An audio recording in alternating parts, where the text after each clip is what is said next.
Bueno, estamos de vuelta y quisiera referirme ahora a el incidente en lo concreto que ocurrió con el senador eh, Rand Paul. Vamos a ver qué fue lo que ocurrió, porque esto es muy interesante. La noticia lo han publicado varios medios, pero yo creo que particularmente por el interés que se ha creado en torno a lo que ha pasado en Los Ángeles, se ha ignorado, pero yo creo que esto indica, fíjense, no es lo importante de que al senador y a su familia le retiren la invitación, sino lo que indica es la pequeñez, la inmadurez que uno puede ver cuando se actúa de esta manera en el contexto de la República. Déjenme ver, yo les voy a compartir la noticia cómo salió para que ustedes la vean. Lo tengo en español porque además hay un video que él lo entrevista, creo que lo entrevista, no sé si fue Fox o NBC, pero es importante que veamos lo que ocurrió. Este es el senador Rand Paul. Se los voy a subir ahora para que lo vean. Miren, este es el senador Rand Paul. Rand Paul tiene una larga historia, incluso familiar, de vínculo con el tema de una política fiscal restrictiva. Una política fiscal restrictiva que solo es coherente si usted para cortar gastos, o sea, usted corta los gastos, para cortar impuestos usted tiene que cortar los gastos. Usted tiene en general la idea de el Estado mínimo. En esto, en Washington hay un instituto muy importante que se llama el Instituto Cato. Yo le recomiendo a las personas que tengan interés, por ejemplo, en áreas como los programas de voucher para las escuelas públicas, porque ellos prefieren generalmente, no hay nada que ellos, o en general hay muy poco que ellos dicen que el sector público puede hacer mejor que el sector privado. Ellos dicen, siempre hay que tratar con el sector privado. Si el sector privado y el mercado por sí solo no resuelven los problemas, usted trate que a lo mejor hay una falla de mercado que usted puede eliminar y vuélvaselo a dar al sector privado. Solo al final el Instituto Cato o esta variante libertaria aboga por un Estado que vaya más de la defensa de la ley y el orden y la defensa exterior y la política exterior. Son estos libertarios en Estados Unidos, lo que en Europa se llamaría un liberal clásico, son defensores de el libre comercio.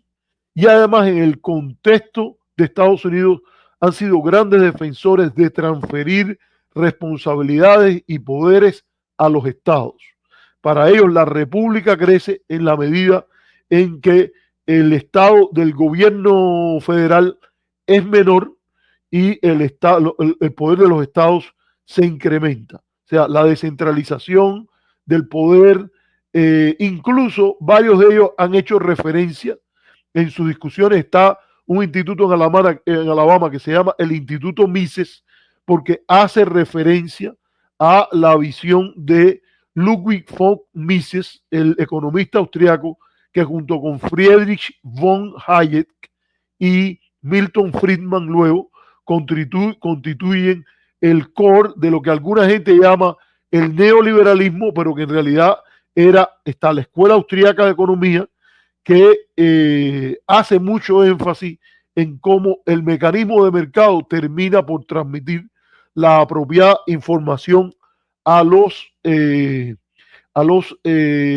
actores económicos, y ellos, aunque aceptan de que hay fallas y problemas en economía de información, ellos dicen que el gobierno solo en casos muy excepcionales podría mejorar eso, y que típicamente al entrar crea tanta distorsión que incluso aunque haya fallas es mejor dejarla que haya una situación mercantil que una intervención del Estado. Por ejemplo, está la famosa frase de Milton Friedman sobre Alan Greenspan, el presidente de la Reserva Federal, que él felicita a Alan Greenspan por haber sido un buen presidente, pero le dice, esto que no se tome como que yo estoy respaldando las funciones de la Reserva Federal, porque en última instancia no siempre hay un Alan Greenspan como presidente. Y por cierto, el propio Alan Greenspan dice que él se equivocó en la valoración de lo que él llamaba los espíritus empresariales, de animal spirit o algo así. Entonces, de ese grupo sale, muy vinculado, sale el padre de Rand Paul, que se llama Ron Paul, que incluso en una ocasión, en un programa de él, yo tuve la oportunidad de hacerle una entrevista a su padre sobre las sanciones a Cuba, algo que critiqué en Carlos Alberto Montaner de su incoherencia de hacerse llamar el liberal o libertario y estar no a favor del libre comercio, como es un elemento básico de la posición libertaria, la posición liberal clásica, y estar apoyando el bloqueo. No es que los libertarios sean suicidas, ellos apoyan, por ejemplo, sanciones a Irán no de tipo comercial, sino de transferencia, por ejemplo, de tecnología nuclear. El Instituto Cato dice, esto es razonable.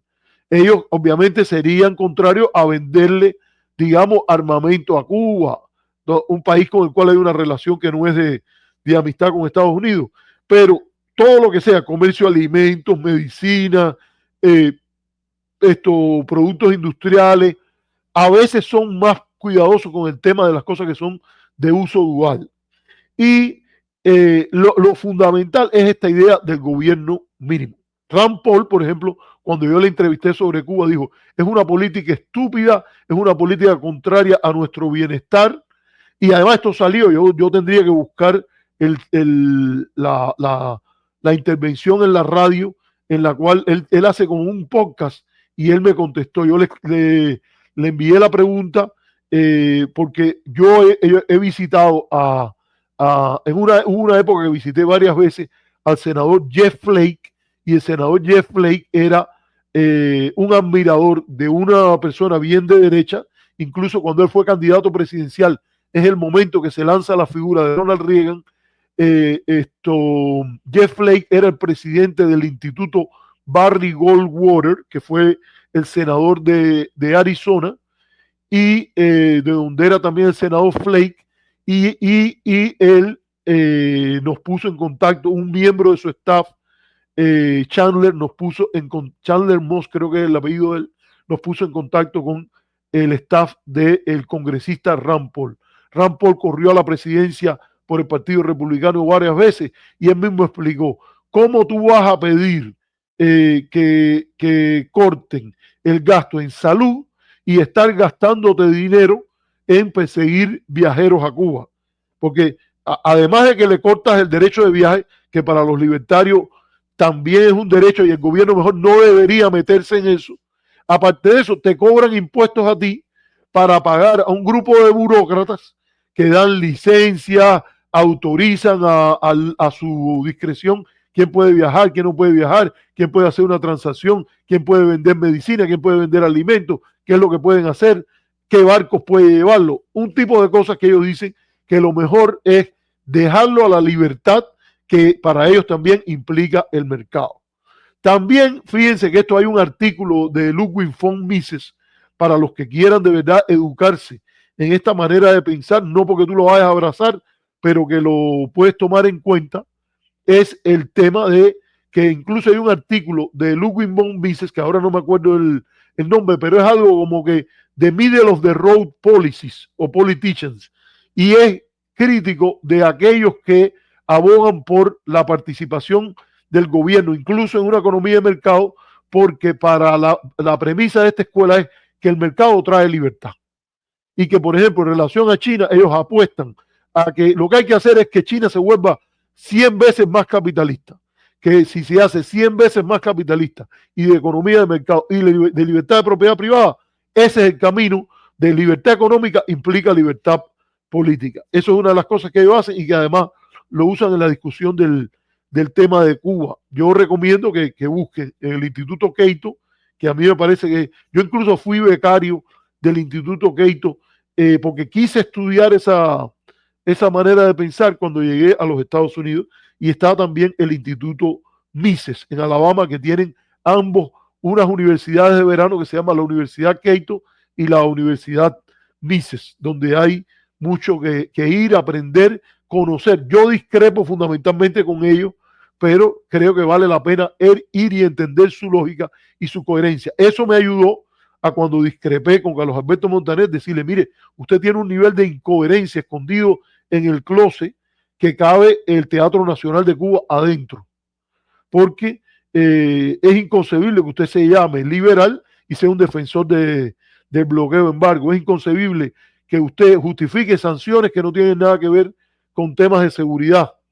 Usted es inconcebible que se diga libertario y cuando se diga de acciones para mejorar las condiciones del sector privado cubano, usted se oponga a eso, a quitar esas sanciones, a quitar esas limitaciones, porque eso es parte en la visión libertaria de traer la libertad.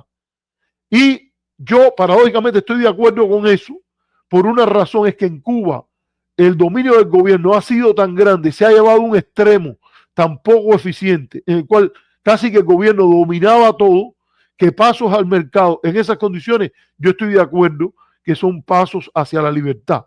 ¿Por qué? Porque aunque yo, a diferencia de ellos, no veo la relación libertad económica o libertad pro mercado en una relación directamente proporcional, ellos tendrían como una recta, quizás el ángulo de 45 grados, en el cual cada paso a la economía de mercado es un paso a la libertad. Yo lo que veo es una curva en forma de campana, donde de estar totalmente dominado por el gobierno o casi totalmente dominado por el gobierno, primero sube y cada paso de libertad económica, de creación de sector privado, de creación de autonomía, es un paso a la libertad desde la economía centralizada, pero hay un punto máximo en el cual a partir de ahí mayores pasos al mercado, en realidad lo que se convierten es pasos hacia la concentración de la riqueza, a debilitar una meseta mínima de igualdad económica, dígase educación, salud, por ejemplo, en la actualidad, acceso a Internet a un mínimo, el derecho a la casa, el derecho a la comida, que ellos no lo aceptan así. Muchos de los libertarios, o la gran mayoría de ellos, no ven los derechos económicos, sociales y culturales como derechos porque aluden, ya en un caso de una disputa hoy derrotada la posición libertaria, de que esos no son derechos porque requieren que tú pagues impuestos. Cuando en realidad, como demostró Jeremy Waldron, el profesor de la New York University, en debate con Tom Palmer y otros, en los cuales él dice, bueno, es que lo que ustedes llaman derechos políticos, como el derecho de reunión, el derecho de libre expresión, el derecho a un juicio justo, el derecho a la protección de la propiedad, también requiere pagar impuestos para pagar policía, jueces, etcétera. Eso es un tema que ahí yo quería decir. Pero bueno, esta es la posición de Ron Paul. Y es lógico de Rand Paul, que es la misma posición de su padre. Este senador de Kentucky, donde hay una comunidad cubana interesante, él dice básicamente, no podemos soltar esto aquí a que el límite de la deuda se triplique o cuatriplique, y nosotros que hemos criticado a los demócratas por la falta de un presupuesto balanceado, no podemos hacer lo mismo a partir de nuestras propias prioridades. No puede ser que nosotros estemos cortando los fondos para la política de transmisiones hacia el Medio Oriente, y ahora, porque a Rubio le guste que en Radio Martí se gaste dinero para la agenda que él tiene de tumbar al gobierno de Cuba, entonces estén gastando dinero ahí. Entonces, al final, básicamente se cortan programas sociales por un lado y se gasta dinero en cosas armamentistas, en la cosa de irle arriba a los migrantes y todo ese tipo de cosas. Generalmente, también los libertarios son más abiertos en la idea de tener una política migratoria abierta, en el sentido también de que cumpla con el Estado de Derecho. Son gente que apuntan mucho a políticas que con su racionalidad favorezcan el ejercicio de la ley. Entonces, ¿qué pasa? Que hay un picnic en la Casa Blanca. Vamos a ver esto aquí. hay ese picnic en la Casa Blanca donde se supone que vayan a ser invitados los senadores y a ir allí.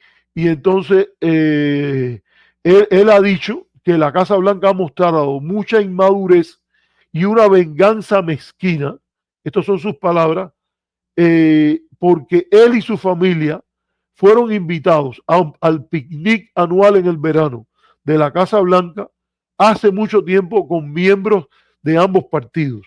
Paul ha dicho que él ha ido a esos picnics con el presidente Obama, fue con el presidente Trump en su primer periodo, fue con el presidente Biden y ahora incluso iba a traer, como una cosa que es lógica, él iba a traer a ese picnic bipartidista que creo que va a ser mañana.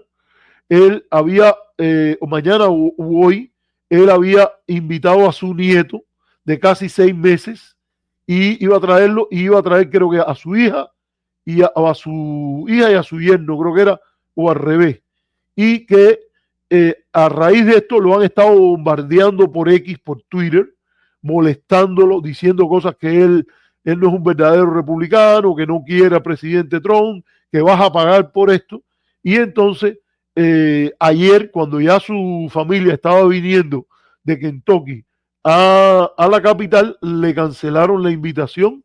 La invitación fue abruptamente rescindida sin una explicación, pero que a través de los medios públicos y las redes sociales lo castigaron a él con eso. Él dio una entrevista a CNN que yo vi ayer, a CNN, y ahí él explicó la inmadurez y la pequeñez de que esto ocurra. El CNN trató de buscar un comentario desde la Casa Blanca y todo parece indicar que nadie quiere decir si esta acción vengativa vino directamente del presidente, directamente del presidente o que puede haber sido un miembro de su personal inferior. Paul identificó en particular en contra de uno de los asesores más cercanos al presidente, que es Stephen Miller, cuyos orígenes vienen de Bielorrusia. Su familia, que eran judíos, encontró refugio en los Estados Unidos como inmigrante. Su propio tío dice que es una vergüenza que alguien que venga de ese origen se esté expresando como se esté expresando, y que incluso siendo abogado hable de deshacerse de la institución del habeas corpus. ¿Qué es el habeas corpus? El habeas corpus es una expresión que significa muéstrame el cuerpo, y que ha sido una garantía importante de la democracia norteamericana, y ha habido críticas cuando algunas administraciones se han desviado de la protección constitucional del habeas corpus, que quiere básicamente decir que cuando el gobierno detiene a una persona debe hacerlo públicamente y comunicar ante cualquier interrogación sobre si está detenido o no, comunicar que está detenido y por qué motivo. Y entonces, él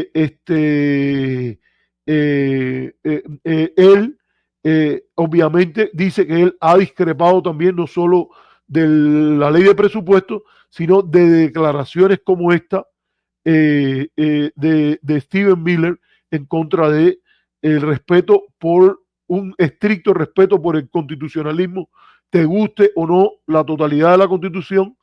Y él esto recuerda que posiblemente haya no solo quizás Trump, posible que sea Trump o que no sea, pero desde su Casa Blanca, con su respaldo, le han quitado al senador Paul la invitación. Y hay una frase que habla mucho que dice: el presidente Obama no nos desinvitó, Biden no nos desinvitó y siempre hicimos esto. O sea que él había expresado oposición importante a la política de estos presidentes, y de todas maneras es un picnic bipartidista y a él lo invitaron. Y fíjense si él creó alergia en la base demócrata, que hubo un momento que él, unos sectores un poco radicales, de una manera, en mi opinión, incivilizada, lo acosaron saliendo, creo que era de un restaurante en Washington. No lleven exactamente de dónde él salía, pero yo recuerdo que hace unos años atrás hubo denuncias, porque yo leo también prensa mayormente con simpatía republicana, y aquello fue presentado, y a mí me pareció aquello muy mal, de interrumpir un senador en una comida y cuando él sale del restaurante y no respetar su vida familiar. Él venía con su esposa en ese momento y tuvo que venir la policía de Washington, D.C. a apoyarlo. Entonces, él dice eso. Obama no nos desinvitó, Biden no nos desinvitó y siempre fuimos a un evento que era bipartidista, y dice, y no hay ningún problema en asistir a esto con nuestra familia, porque esta es la Casa Blanca de todos los estadounidenses y todos pagamos por ella. Y en este caso, aunque no todo el mundo puede ir a un picnic en la Casa Blanca, si hay la costumbre de invitar al Senado, no debe hacerse y usarse como un mecanismo de venganza política contra aquellos que se oponen al presidente en su proyección política. Bueno, déjenme saludar a dos amigos que están por ahí, que a veces no los veo, que es Bohío Digital, Roger, creo que era 11K, pero ahora no me acuerdo bien cuántos era, y estos saludos que estás por aquí, Roger, que hace tiempo que no hablamos, y está Electrón Libre, que dice que él está, saludo, yo estoy en Viernes 10:55 AM y aún el mundo sigue vivo, desde Indonesia todo se ve diferente. Qué interesante, un país que nunca he ido, pero me hubiera gustado mucho ir, Electrón Libre, toda la historia de Sukarno, después Suharto, hay unos cuantos libros que he leído sobre ese tema que me parece muy, muy interesante. Por cierto, Sukarno, el presidente indonesio, era uno de los que estaba detrás de la idea del movimiento no alineado, incluso la tricontinental, etcétera. Bueno, vamos a coger la primera o la segunda pausa aquí, y recuerden lo que está pasando aquí, que es importante. Fíjense, algo que creo que debe ser un pensamiento de cierre y apertura de la sección que viene ahora, es la importancia de la civilidad y la relación cardinal en la República Norteamericana entre el Congreso y el presidente. Si algo los fundadores estuvieron en cuenta, es que el proceso de balance y contrapesos entre las diferentes ramas, de la separación de poderes y después del balance y contrapesos, es que eso eran elementos centrales de la vida de la República, que de ahí dependía mucho de un tratamiento con una cultura de conflicto, pero también de cooperación, y que debía haber una cultura que incluso rebasara el tema. Esto está visto como una manera de atender el problema de las facciones y de el temor de que todo el poder concentrado en una rama, esto incluso que particularmente que todo el poder concentrado en una rama se convertía en un enemigo a la libertad. En primer lugar, la libertad de pensamiento, que es en cierta medida la madre de otras libertades, es una libertad multiplicadora de libertades. Y esto es un tema que es muy importante en el diseño del sistema político norteamericano. Y el otro tema que aquí yo creo que es importante apuntar es que es la idea de cómo evitar la polarización innecesaria. La Constitución no hablaba de partidos. Los partidos eran vistos como un peligro y las facciones a la República. Y la idea fue siempre mitigar el efecto de facción. Y obviamente, y eso usted lo lee, por ejemplo, cuando usted lee la biografía de Harry Truman, que vivió en una etapa particular de conflicto en el Congreso, y después como presidente, u otras figuras, la importancia, por ejemplo, de la convivencia entre figuras de diferentes posturas políticas. La idea de jugar cartas juntos, senadores de diferentes partidos, la idea de una relación cordial entre el presidente y el speaker o el presidente de la Cámara, entre los líderes del Congreso, son cosas que son muy importantes a la hora de mirar esto. Y un picnic, como un picnic bipartidista, en la Casa Blanca es un área donde esa cordialidad se cultiva. Es muy triste que la Casa Blanca haya optado contra un miembro de su propio partido a empezar a castigar a las personas, excluyéndolas de actividades, de ese tipo de actividades de tipo social.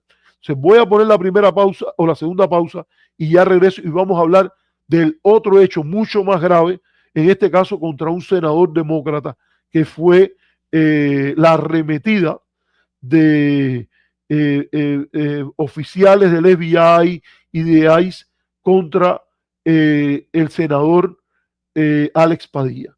Recuerde, si usted puede, dé like, si usted puede, comparta, si usted puede, haga un aporte al programa a través de el turilevi@.aol, que es nuestro CL, y también puede hacer una donación. No hemos recibido todavía la primera y eso nos ayudaría.